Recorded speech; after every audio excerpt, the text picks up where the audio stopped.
ರವಿ ಅಸ್ಲಿ ಮುಖ ಶ್ರೀಕಾಂತ್ ಮುಂದೆ ಬಯಲು. ಸಂತೋಷ್ ಸಿಕ್ಕಿಬಿದ್ದ. ಜಿ ವಾಹಿನಿಯಲ್ಲಿ ಪ್ರಸಾರ ಆಗುತ್ತಿರೋ ಲಕ್ಷ್ಮೀ ನಿವಾಸ ಸೀರಿಯಲ್ ರೋಚಕ ಘಟ್ಟ ತಲುಪಿದೆ. ಇಷ್ಟು ದಿನಗಳ ಕಾಲ ಶ್ರೀಕಾಂತ್ ಸಾವನ್ನಪ್ಪಿದ್ದಾರೆ ಎಂದು ತಿಳಿದ ವೀಕ್ಷಕರು ಕೂಡ ಒಂದು ಕ್ಷಣ ಅವಾಕ್ಕಾಗಿದ್ದಾರೆ. ಕಾರು ಅಪಘಾತದಲ್ಲಿ ಭಾವನಾ ಮದುವೆ ಆಗಬೇಕಿದ್ದ ಶ್ರೀಕಾಂತ್ ಅವರು ಮದುವೆ ದಿನವೇ ಸಾವನ್ನಪ್ಪಿದ್ದರು. ಆದರೆ ಸಿದ್ದೇಗೌಡರು ಮಾತ್ರ ತಾವು ಆಕ್ಸಿಡೆಂಟ್ ಮಾಡದೇ ಇದ್ದರೂ ಕೂಡ ಶ್ರೀಕಾಂತ್ ಸಾವಿನ ಕೇಸ್ನಲ್ಲಿ ತಪ್ಪಿತಸ್ಥ ಅನ್ನೋ ಸ್ಥಾನದಲ್ಲಿ ನಿಂತಿದ್ದಾರೆ. ಇದೇ ಕೇಸ್ನ ಜಡ್ಜ್ಮೆಂಟ್ ದಿನವೇ ಶ್ರೀಕಾಂತ್ ಈಸ್ ಬ್ಯಾಕ್ ಆಗಿದ್ದಾರೆ. ಇದನ್ನು ನೋಡಿ ಸೀರಿಯಲ್ ಮತ್ತಷ್ಟು ಕುತೂಹಲ ಕೆರಳಿಸಿದೆ. ಸಂಪೂರ್ಣ ಸಂಚಿಕೆಯಲ್ಲಿ ಏನೆಲ್ಲ ಆಗ್ತಿದೆ ಅನ್ನೋದನ್ನು ಹೇಳ್ತೇವೆ. ಎಲ್ಲೂ ಕೂಡ ಸ್ಕಿಪ್ ಮಾಡದೆ ಈ ಸ್ಟೋರಿ ನೋಡಿ. ಭಾವನಾ ಹಾಗೂ ಮರಿಗೌಡರಿಂದ ಸಿದ್ದು ಪರವಾಗಿದ್ದ ಪೆನ್ಡ್ರೈವ್ ಸಾಕ್ಷಿಯನ್ನ ಈಗಾಗಲೇ ರವಿಶಂಕರ್ ತನ್ನ ವಶ ಮಾಡಿಕೊಂಡಿದ್ದಾನೆ. ಕೇಸ್ನಲ್ಲಿ ನಾನು ಬಚಾವಾದೆ, ಸಿದ್ದೇಗೌಡ ಜೈಲಿಗೆ ಹೋಗೋದು ಪಕ್ಕ ಅಂತ ರವಿಶಂಕರ್ ತುಂಬಾನೇ ಹ್ಯಾಪಿಯಾಗಿದ್ದ. ಆದರೆ ಅಲ್ಲಾಗಿದ್ದೇ ಬೇರೆ.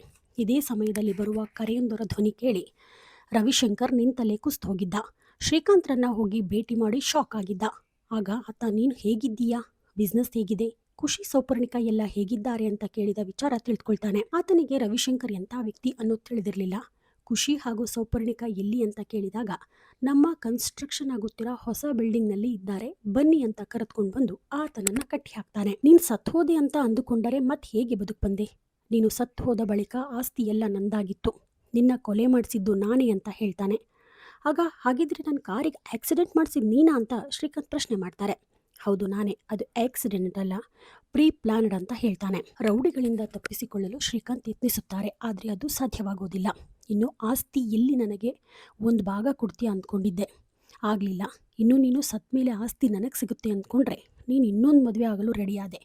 ಹೀಗಾಗಿ ಆಸ್ತಿಗಾಗಿ ಹೀಗೆ ನಾನು ಮಾಡಿದ್ದಂತ ಹೇಳ್ತಾನೆ.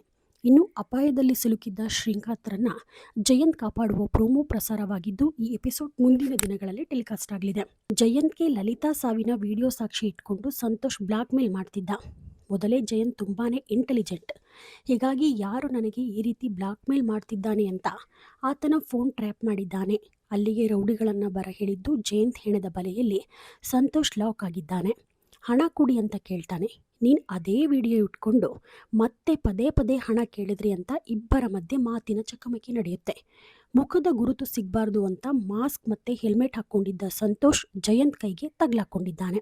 ನೀನು ಯಾರು ಅಂತ ಆತನ ಹೆಲ್ಮೆಟ್ ತೆಗೆಯಲು ಪ್ರಯತ್ನ ಪಡ್ತಾನೆ. ಮುಂದೆ ಏನಾಗುತ್ತೆ ಕಾದು ನೋಡಬೇಕಾಗಿದೆ. ಸದ್ಯ ಸಿದ್ದೇಗೌಡರು ಕೇಸ್ನಿಂದ ಹೇಗೆ ಬಚಾವಾಗ್ತಾರೆ ಅನ್ನೋದೇ ಯಕ್ಷ ಪ್ರಶ್ನೆಯಾಗಿದೆ. ಟೈಮ್ಗೆ ಸರಿಯಾಗಿ ಕೋರ್ಟ್ಗೆ ಶ್ರೀಕಾಂತ್ ಎಂಟ್ರಿ ಕೊಡ್ತಾರಾ ಅಂತ ಸೀರಿಯಲ್ ವೀಕ್ಷಕರು ಕಾತುರದಿಂದ ಕಾದು ಕುಳಿತಿದ್ದಾರೆ. ನೀವಿನ್ನೂ the news peg YouTube channel subscribe ಆಗಿಲ್ಲ ಅಂದರೆ ಕೂಡಲೇ ಸಬ್ಸ್ಕ್ರೈಬ್ ಆಗಿ. ಲೇಟೆಸ್ಟ್ ಹಾಗೂ ಅಪ್ಡೇಟ್ ಸುದ್ದಿಗಾಗಿ ನೋಡ್ತಾ ಇರಿ the news peg YouTube channel. Rupa Vishwas, the news peg, Davanagere.